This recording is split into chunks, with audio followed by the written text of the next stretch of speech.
Near mint condition, the home of collected editions. That cover's so awesome. Absolute format is the best way to own this store. Time to empty those wallets and fill those shelves.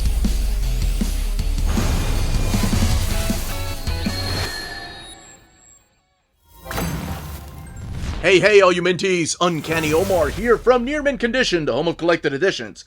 And join me today for my overview of these two books from TASCHEN. We have the Marvel Comics Library X-Men 1963 to 1966 and the Marvel Comics Library Silver Surfer 1968 to 1970. So let's go ahead and get started.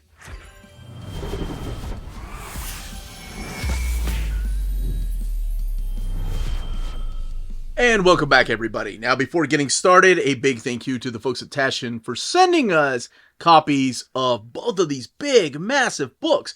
And I did want to point out the fact that both of these come inside of this external box that will come inside of another box, so your books get shipped to you safe and sound. They both come wrapped in plastic, so the first thing I want to do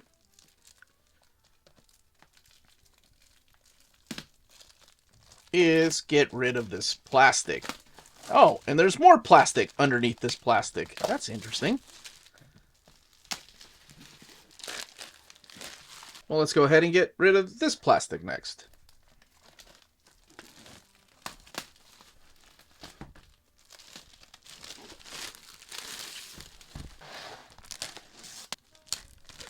This one also has plastic within plastic.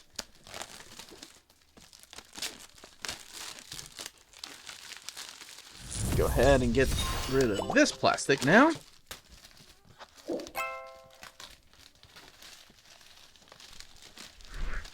Alright, so now both of these books are out of their plastic, and they come in this protected cardboard box that I guess you can keep to collect or just get rid of.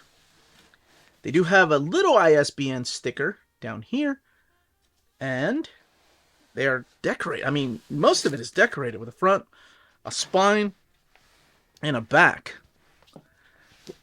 Yeah, that's really cool. The spine's right there. And like I said, you could keep it or you can toss them, because what you really are looking for are these big, massive books inside of the boxes.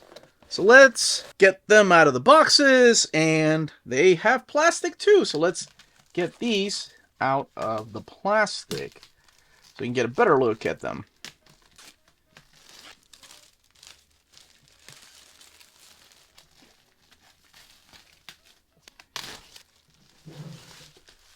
Okay, we got them out of the plastic, and just looking at them from here, these are some big books. To kind of give you an idea of just how big these books are, here we have it compared to the size of a Marvel omnibus. That's how much bigger this is than this particular omnibus. And of course, it's the same size as a DC Omni. And speaking of DC Comics, here it is next to an Absolute Edition. Now, this is in the slipcase, so the book itself is just a little bit smaller than the slipcase, but this kind of gives you an idea of just how big this is. And to compare it to something that is the trim size of a single issue, which is the size these books were originally printed on, well, give or take a few here and there, but here it is compared to an Epic collection, and just how much bigger it is than what a single issue, or even better, let's get a single issue out. There we go. That's how much bigger it is.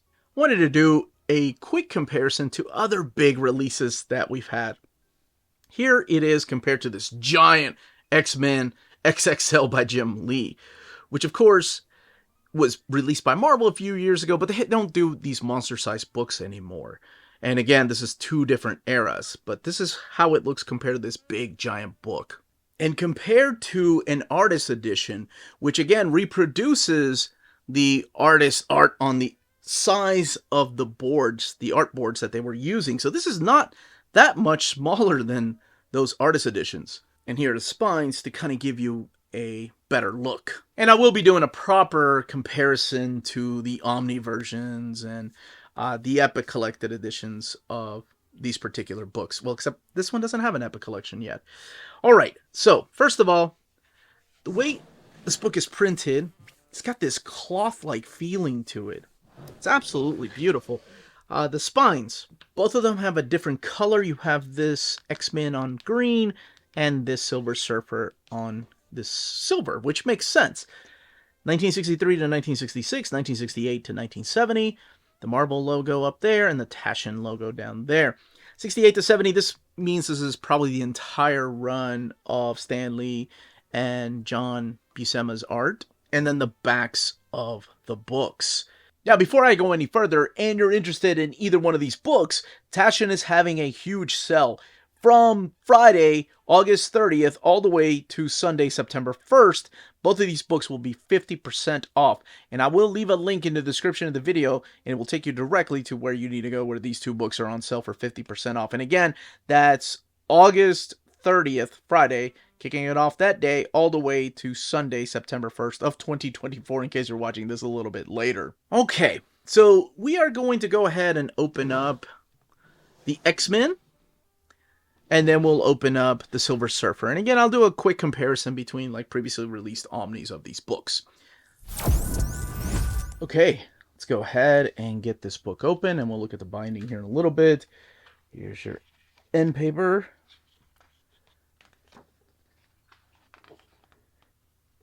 And more of that. And this is copy number 1246 out of 5,000. Okay, so printed and bound in Italy, the spring of 2023. So each one of these is numbered, and I guess you don't know which one you're going to get because, well, they're sealed in plastic, and here's the fold out right here. And these are all panels from inside of the comic right here. Beautiful design. I like the negative design to these. These particular pages, for now, are printed in this thick, glossy paper. Table of contents over here with a foreword by the legendary Chris Claremont, who of course is no stranger to these characters, but this is before his time. You also have one by Fabian Nicieza. It's Underdogs with a view from the top, and then you actually get the comics. Collected in here is X-Men 1 through 21. The history, the storylines and credits, and biographies. So it looks like before we get to the comics, there's about 58 pages here of extras. So that's good. So not everything is kept to the back matter all the way in the end. But you have original pages here. This is a Chris Claremont. By the way, I went ahead and read this because you all know I love forwards and introductions. And it talks about the beauty of the X-Men when they first came out and what made them different. And pages like this from the Brotherhood of Evil Mutants. And then you have the Underdogs with a view from the top. This is oh my gosh, after reading this, I don't know why people don't get Fabian Nicieza to write more wonderful, I don't want to call it an introduction or a forward. This is more of a behind the scenes and historical look at the Children of the Atom. Talking about the appearances earlier on, before X-Men number 1. So you'll see some little short stories here from like Tales of Suspense, and where some of these names probably originated from. And subconsciously Stan Lee remembering them. You have the pitch here and some original art. And Magneto right there. Brotherhood of Evil. The Mafia, like where some of these names probably came from. And again, some more original artwork right here. And printed in this thick, glossy paper stock. Which we've seen, right? Like we've seen it printed like this before in Marvel Masterworks or in the omnibus format. I could do a comparison. That is the introduction. Remember, I said there was about 58 pages. So I'm going to fast forward a little bit. Again, just wonderful behind the scenes and a historical look at the X-Men from the very beginning and the popularity of the X-Men. Barry Jenkins, Ohio, 69 says, a person has to have intelligence to read them. I love that. That's such a good quote. And a serious student of the comic books. Okay. So we're getting closer to the comics. This is what I wanted to talk about. So then we get to the comics. Now, this is when it becomes a little bit different. So as I said, this has been previously printed before, or these comics have been previously printed before in the thick glossy paper format, or just glossy paper, not as thick as it used to be. So the cover is printed in a very similar paper stock, little bit flimsier because it's supposed to recreate that experience of a single issue cover and again the ads. So these are going to be facsimile editions of these particular stories. The paper stock of the actual comics, like the internal comics, are they're not newsstand paper. It's like they made their own type of paper for these comics to be printed on. And that is really cool. This is the way that newsprint paper is supposed to feel, but it's not newsprint paper. It feels like it's newsprint. So it's almost like a simulated newsprint paper in the fight against Magneto here with these big, beautiful panels by Jack the King Kirby introducing us to the world of the X-Men. So how they went about collecting these particular issues is it was in collaboration with Marvel Comics and CGC. So they were able to photograph just high resolution pictures of the original comics. Again, facsimile, so all the ads are going to be intact. The covers are going to be intact in the back cover. So printed in this glossy paper stock, while this is printed in this new recreation of newsprint paper stock. So it's not really newsprint, so it's going to last longer than newsprint. And the colors, and I'll do a comparison to show you what I mean, the colors are true to the way that they were when these books originally came out. So here's issue number 3. The Vanisher was in issue 2. Blob is in issue number 3. And again, all the ads, because this is a facsimile reproduction, are intact here. Everything is left the way that it was when it originally came out. And of course, here we go with one of my favorite issues, the beginning of the Brotherhood of Evil Mutants, introducing us to 4 more new characters. Not just Magneto that's going to be the menace, because if Professor X can have 5 young mutants, why does Magneto have to fight 5 mutants by himself? Why not have his own group of villains? That's where the Brotherhood comes in. And panels are just impressive, just how big these are. As a 46-year-old guy that talks about how he needs readers nowadays, I'm really learning to appreciate how big these panels are with those fonts on the word bubbles. That's nice. The fight against the Submariner. Will he join the evil mutants or not? And so here they are, the original 5 X-Men. Bobby, Scott, Warren, Hank, and Jean. Lovely Jean. Everybody had a thing for Jean back in the day. And just the pinups are all here. It seems like everything is here, including the letter pages. So you really do get the feel of that comic book reading experience. And I think that is the purpose of these books. So it feels like you just bought this off of the newsstands in 1963. Well, now we're moving into 64. And that's impressive. There's Eunice the Untouchable. We're going to skip a little bit through here, as I'm not going to talk about each and every one of these stories, but just kind of highlight the origin of Professor X and how he ended up losing his legs. And yes, the letter pages intact. The ads intact. Very, very cool. I know that Marvel recently and DC have been releasing facsimile single issues, but this is a big, giant collection of those facsimile issues. I want to skip a little bit here and go to the back and see what kind. There's the first appearance of Juggernaut. Go to the back here to look at, because we still have to look at the Silver Surfer. To look and see what we have as far as extras. So letter pages and ads, the return of Lucifer there, and the history.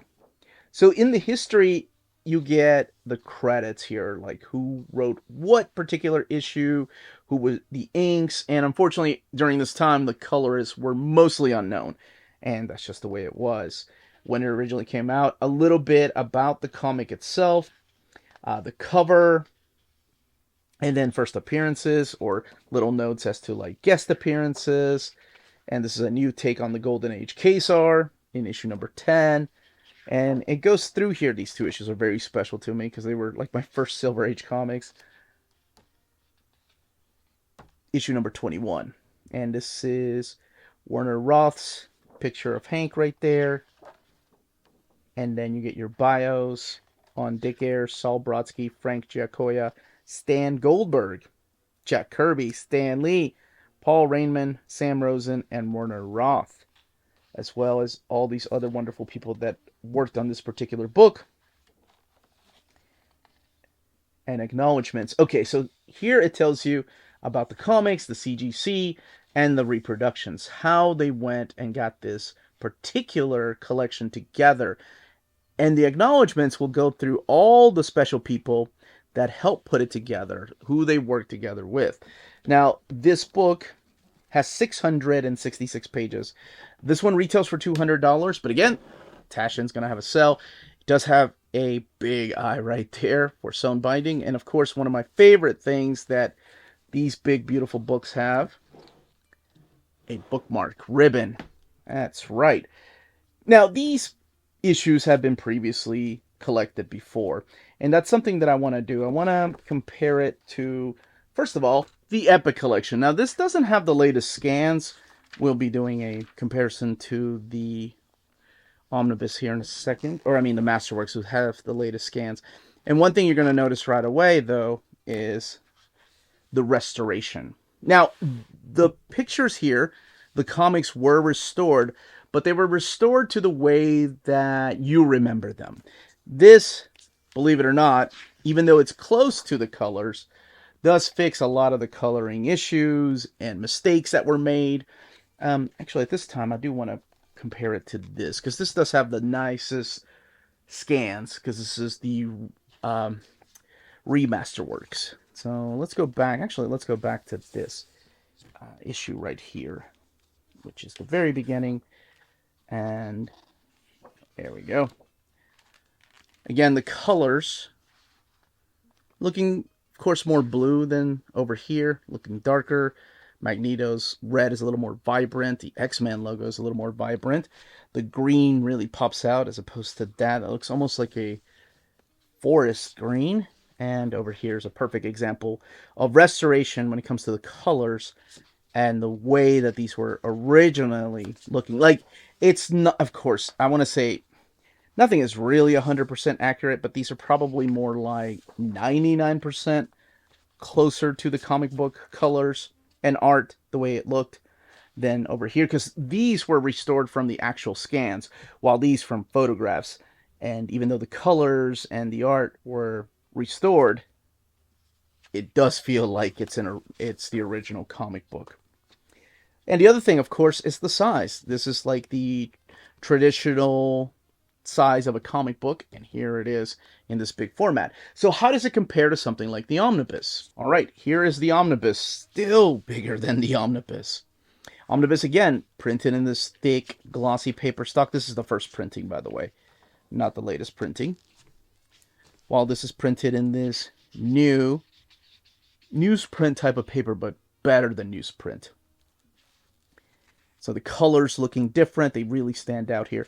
And really, I want to say, it's really up to the person, to the individual, how you want these stories collected, right? Do you want them the way that you may remember them, or maybe the way that you think people experienced the comics back then? Or do you want the colors restored in this nice, thick, glossy paper format? And there's always a thing online that I see people are like, oh no, it's got to be true to the way that it was. Or no, I like them restored. I don't want to even compare it to movies, because that's not a fair comparison, especially when a creator goes in and restores the movies and calls them a special edition. Kind of takes a little bit away from the magic. So perhaps that's the way people feel about these particular books as opposed to these over here. But I think all it is really is personal taste in how you like your books, how you like your reprints. This particular omnibus right here does collect the first 31 issues of X-Men, while this collects the first 21 issues of X-Men. Now, we did see a lot of the extras, right? So that's something I wanted to do, was come back here to look at the extras of this comic. So, of course, you're not going to have the Masterworks introductions like you do here. You have different type of original artwork as opposed to the one found here. But it seems like with the 58 pages before, these are the reprints and the covers. before the actual issues, you get a lot more extras in this TASCHEN edition. And these are, oh, this is reprints with new artwork. Those are not collected in here. But then again, they're not focusing on the reprints. They're focusing on the original comics. So that is, and again, reprint covers, and then the biographies, which you do get over here. So it seems like the extras over here, you're getting 50 plus more pages of extras with the TASCHEN edition. Again, this is what the colors looking like. There's the Ka-Zar issue and the letter pages. And of course, I don't know if this matters to people or not, but I think it's really cool. The covers printed in this glossy paper stock with the ads intact. Even telling you the page number you're on. And the Juggernaut's appearance right there. And more of the ads. So this one has 666 pages and it's $200. Sewn binding, and we talked about the eye. Let's look at Silver Surfer. I'm really excited to look at this one because it's been previously released as a Mighty Marvel Masterwork, a long out of print Masterwork, and this omnibus, which is being reprinted. However, it's not been around as an Epic collection. So I'll be comparing it to the omnibus. Beautiful end sheets right here. Hope we have a fold out. This is copy 412 out of 5,000, collecting the years 1968 to 1970. So, wow, yes, it does. Oh, that's beautiful. That is beautiful. I really like these negative pages right there, or actually they're just panels. So you're forward by Sal Buscema, who did a lot of the inks here, and of course his brother doing the pencils.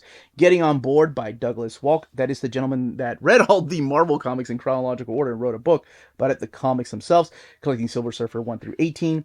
The history, storylines, and credits, and the biographies. So it looks, at least for this one, we got about 32 pages of extras. Well, if the forward counts as extras to me. We've got about, 40, I'd say 44 pages of extras, including beautiful pictures. So Douglas Walk did do the introduction here, talking a little bit about the history of not just the character of Silver Surfer, but the creators behind it, John Buscema, and where he drew inspiration from. And it's an interesting read, and the guy's super knowledgeable. Again, writing a book after reading the era of Marvel Comics original artwork right here. And this is, color guides, more beautiful original art. And I'm curious if this actually has inspiration from music and art, if this actually has some stuff that the omnibus didn't. And I'll tell you what that is here in a second. We're going to find out. And this is the graphic novel right here that unfortunately is not reprinted anywhere because the license still is being held by, I think it was Fireside Books.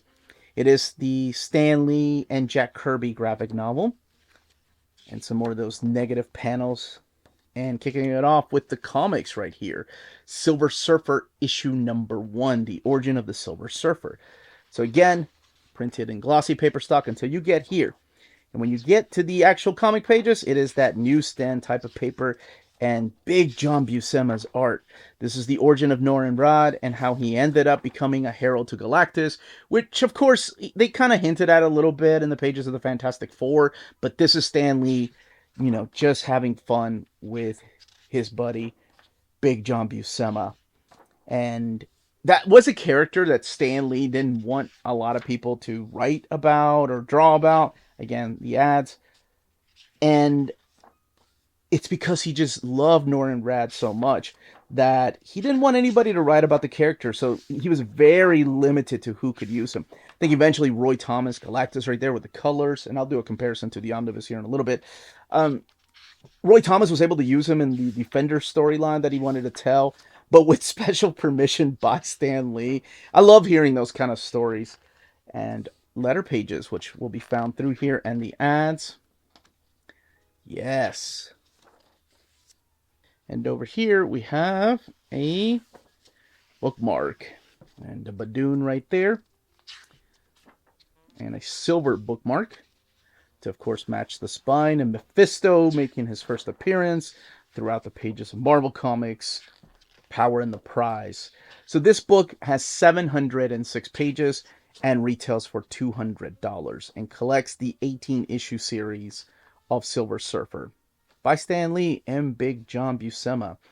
And Silver Surfer just kind of going on his own. Doesn't necessarily have to be a herald to Galactus the whole time. And the Stranger, setting up a lot of the cosmic and supernatural characters that will be part of the Marvel Universe for years to come. Stranger, of course, coming from the pages of X-Men. So I love how this interconnected universe is just wonderfully getting put together. And here we go. John Buscema and Sal Buscema, Artie Simek doing the lettering, and no credit to the colorist. And the colors are just, it's crazy. I haven't seen some of these comics, and it's been decades. And some of them I've never seen like this. All I've ever read were just collections, like collected editions of. So this is something brand new to me. And I love the fact that we have the ads. I will say, unfortunately, just flipping through here. Continue. Oh, continue after next page. No, that is true. They do that in the Omnis too. It doesn't look like that they are collecting the tales of the Watcher. So those were found as backup stories in the first 7 issues of the Silver Surfer. However, they're not collected in these, or in this TASCHEN collection. They're not collected in the omnibus either.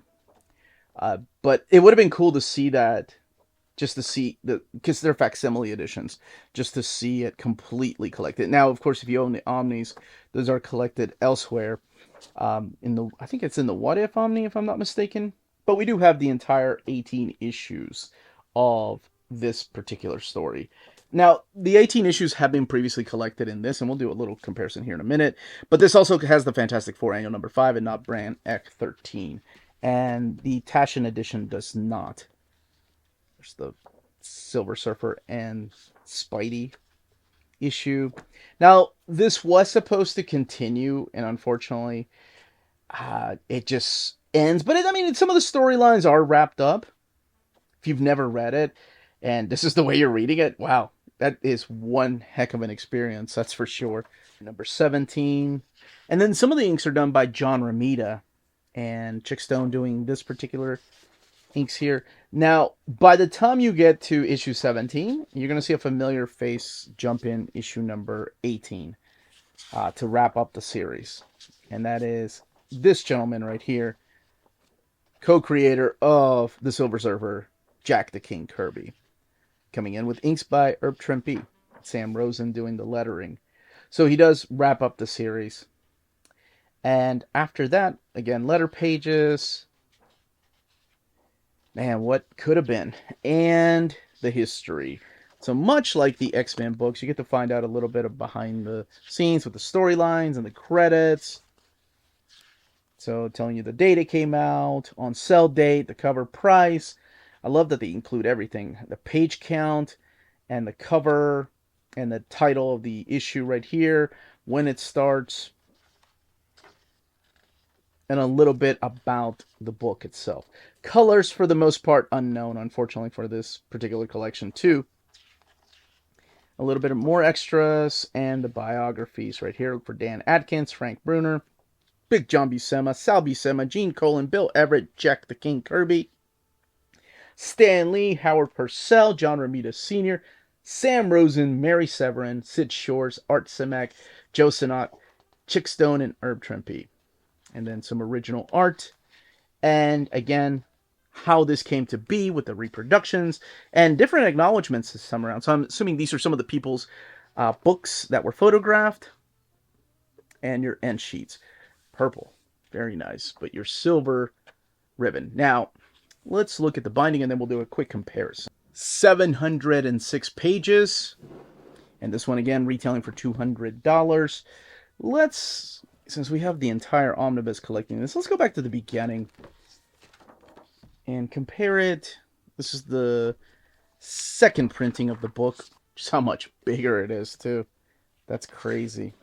And we will move it back so you can see the restoration on the colors and the artwork, like the inks, compared to this and the way that it looks. Even the title up there and just how bold the letters are and the greens right here.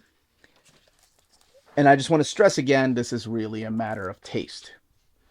The way you remember it and the way that it was printed with the restoration on the colors.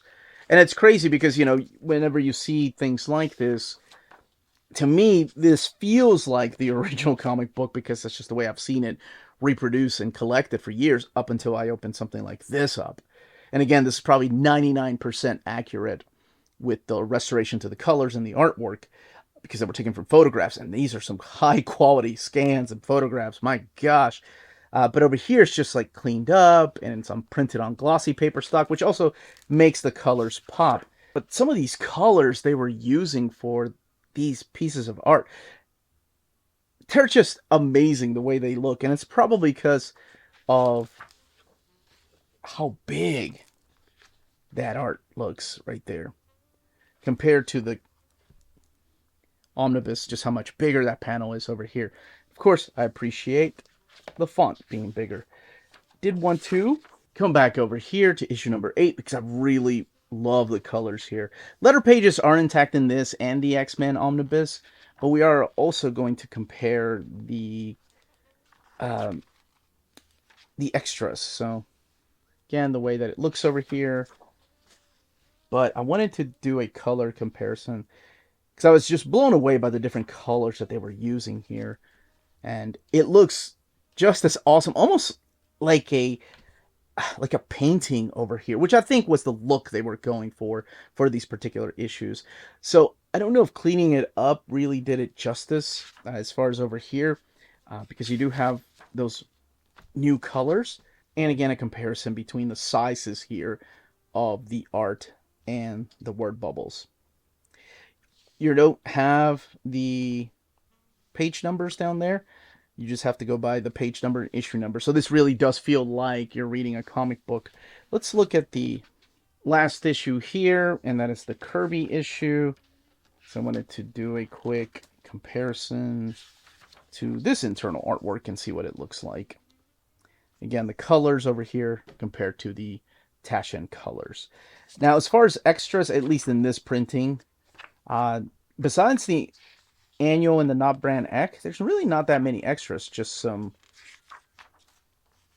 reprint covers. Oh, and the Masterworks intros by Stan Lee and others. But over here, you do get more extras. And not just here, but also at the beginning, you get some original art. You get the storylines and credits. And the original art right there by Kirby. And original artwork there. And of course the bios. And sheets and then the acknowledgments, which we looked at already. So yeah, this thing is beautiful. Both of these books are definitely for fans of not just X-Men and Silver Surfer, but people that also like the original look and feel to these comics. Just in a huge, huge format, of course. But that's it. That, as they say, is that. And don't forget to check out that TASCHEN sale that they have going on. And that was the content, the page count, build, and of course comparison to previous releases of these books. Let me know in the comments down below how you have been collecting these particular series and what you think about these particular series if you have any of them. What other series you would like to see collected in this particular format. And of course, if you have any questions, everybody, stay healthy and safe out there. Much love.